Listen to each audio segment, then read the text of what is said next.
श्री वल्लभाधीश की जय। 84-252 વૈષ્ણવન કી જય। શ્રી આચાર્યજી સેવાફલ ગ્રંથમાં આજ્ઞા કરે છે, ભગવાનની ફલદાતૃતા કોઈને વશ નથી, તેનાથી અન્ય જે વિચારો છે તે કેવલ મનોભ્રમ છે। આપણામાં જે સેવા આપણે કરી રહ્યા છે તે સેવા જ ફલરૂપ છે। સેવા અહીંયા કરશું અને કંઈક બીજું ફલ મળશે તેવો આપણો માર્ગ નથી। અને આટલા વર્ષ સેવા કરી તો મને વધારે ફલ મળશે અને આ નવો સેવક બન્યો છે તો તેને ઓછું મળશે, એવો પણ આપણો પુષ્ટિ માર્ગ નથી। શ્રી ઠાકોરજી જ્યારે જેને જે ફલ આપવા ચાહે તે દાન કરે જ છે। અને વાર્તાજી નંબર 72 અને 73,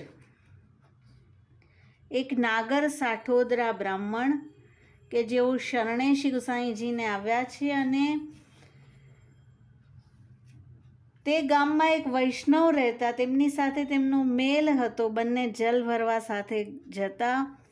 અને એકવાર જલ ભરવા ગયા, ત્યાં એક વેશ્યાની છોરી પરમ સુંદર 12-13 વર્ષની નૃત્ય ગાન કરી રહી હતી। વૈષ્ણવે જોયું કે આના મુખ પર તો ભગવત તેજ બિરાજે છે, દૈવી જીવ છે, તે ત્યાં જ ઊભો રહી ગયો અને સાથના વૈષ્ણવે કહ્યું કે અહીંયા ઊભા રહેવું ઠીક નથી, પણ તેઓ ત્યાં જ ઊભા રહ્યા। સાથેના વૈષ્ણવ ઘરે આવ્યા, તેની સ્ત્રીને કહ્યું કે અમુક વૈષ્ણવ તો વિષયી લાગે છે, વેશ્યાના દ્વારે તે ઠાડો છે, હવે તેનો સંગ ઉચિત નથી। આ બાજુ આ વૈષ્ણવ નાગર બ્રાહ્મણે તે છોરીને દૈવી જીવ જાણી તેની માતાને કહ્યું કે આજે તું મારા ઘરે પઠાવીશ। અને તેની માતાએ સોના મોહર લીધી અને તેને પઠાવી। ઉત્થાપન ભોગ ધરી સંધ્યા આરતી કરી તે વેશ્યાના ઘરે ગયો, છોરીને પોતાના ઘરે લાવ્યો, તેને સ્નાન કરાવી, નવીન વસ્ત્ર સારી ચોલી પહેરાવી અને શ્રી ઠાકોરજીના સાન્નિધ્યમાં બેસાડી તેના કાનમાં અષ્ટાક્ષર મંત્ર કહ્યો, માલા પહેરાવી શ્રી આચાર્યજી, શ્રી ગુસાઈજી, શ્રી ગોવર્ધનનાથજી અને પોતાના સેવ્ય સ્વરૂપ મદન મોહનજીનું ચરણામૃત આપ્યું, મહાપ્રસાદ આપ્યો અને છોરી તો સંસ્કૃત બોલવા લાગી।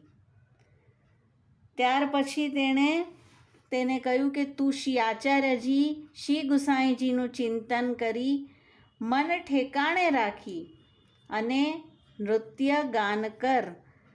તે રાસના કીર્તન ગાવા લાગ્યો અને તે વેશ્યા અલાપચારી કરવા લાગી। શ્રી ગુસાઈજીનું નામ લેતા તેના દેહમાં ભગવદ આવેશ થયો, રાસ પંચાધ્યાયીના શ્લોક બોલવા લાગી, દેહભાવ ભૂલી। આમ 4 પ્રહર તેણે નૃત્ય કર્યું અને વૈષ્ણવ અને તે વેશ્યા શ્રી ઠાકોરજીના રસમાં આવિષ્ટ થયા। બીજે દિવસે શ્રી ઠાકોરજીને રાજભોગ સુધી પહોંચી અપરસમાં જલ ભરવા ગયો, તે વૈષ્ણવને પુકાર્યો પણ તેણે કંઈ જવાબ ન આપ્યો અને તેની સ્ત્રીએ કહ્યું કે તેઓ ઘરમાં નથી। આ વૈષ્ણવને થયું કે મારા સંગી વૈષ્ણવને મારામાં દોષ થયો છે, તે દોષ વિચાર્યો છે, તેથી તે મારી સાથે ન આવ્યો, મારો વૈષ્ણવનો સંગ છૂટી ગયો। આ બાજુ તેઓના શ્રી ઠાકોરજીએ તે વૈષ્ણવની સ્ત્રીને કહ્યું કે અમે તો શ્રી ગોકુલ જઈએ છીએ, કારણ કે તમે તે વૈષ્ણવનો દોષ જોયો, પણ તે વેશ્યાની છોરી અલૌકિક છે અને આ વૈષ્ણવ પણ અલૌકિક છે, નિત્યલીલાના બ્રજનાગરી છે અને તે વેશ્યાની છોરી નૃત્ય નિપુણા બ્રજનાગરીના સહચરી છે। સ્ત્રીએ કહ્યું, મહારાજ આપ ન પધારો, હું હમણાં જ મારા પતિને તેના ઘરે મોકલાવું છું। અને તેના ઘરે મોકલાવી અપરાધ ક્ષમા કરાવ્યો અને ભગવદ વાર્તા કરી।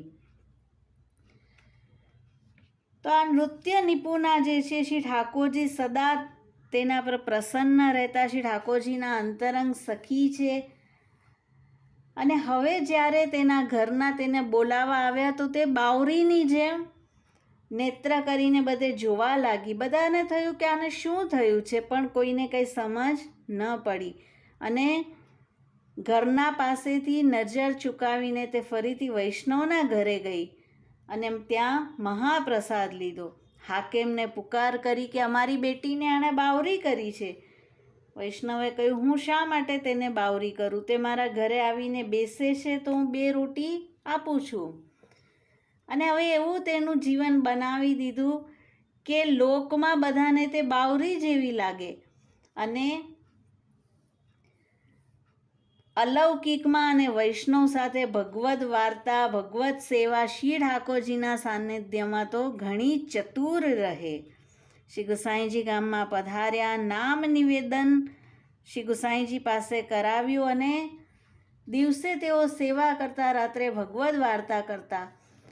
અને પછી જ્યારે આ બ્રાહ્મણ વૈષ્ણવ વ્યાવૃત્તિ માટે જતા તો શ્રી ઠાકોરજી તેને મંદિરમાંથી પુકારે, અમુકી તું અહીંયા આવ. અને શ્રી ઠાકોરજી તેની સાથે વાત કરે, હસે, બોલે, અનેક અનિર્વચનીય સુખ આપે.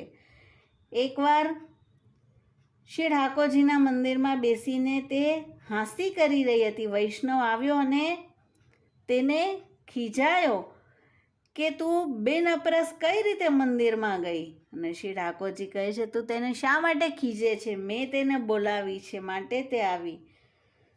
અને હવેથી મારા શૃંગાર આ વૈષ્ણવને જ કરવા દેજે. અને શ્રી ઠાકોરજી તેના પર એટલા બધા રીઝેલા છે તેમ જાણીને આ વૈષ્ણવ શૃંગાર વગેરે તેની પાસે જ કરાવતા અને તેઓ રસોઈ કરતા. અને જ્યારે તેઓ વ્યાવૃત્તિ માટે જાય, શ્રી ઠાકોરજી તો તેની પાછળ પાછળ ફીરે અને જ્યાં તે બેસે ઠાકોરજી પણ બેસી જાય. એક માચી કરીને રાખી હતી. શ્રી ઠાકોરજી તેના પર આવીને બેસે, વાત કરે, અનેક સુખ આપે. અને પછી જે વાર્તા થઈ હોય તે રાત્રિના તે વૈષ્ણવને કહે. અને સામગ્રી વગેરે પણ આ વૈષ્ણવ તે બાઈને પૂછીને કરતા.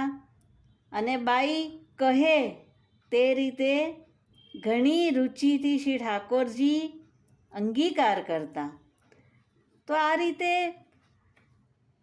સેવ્ય સ્વરૂપ તો હતા તે બ્રાહ્મણના, પણ વિશેષ દાન થવાનું છે આ વેશ્યાની છોરી ઉપર.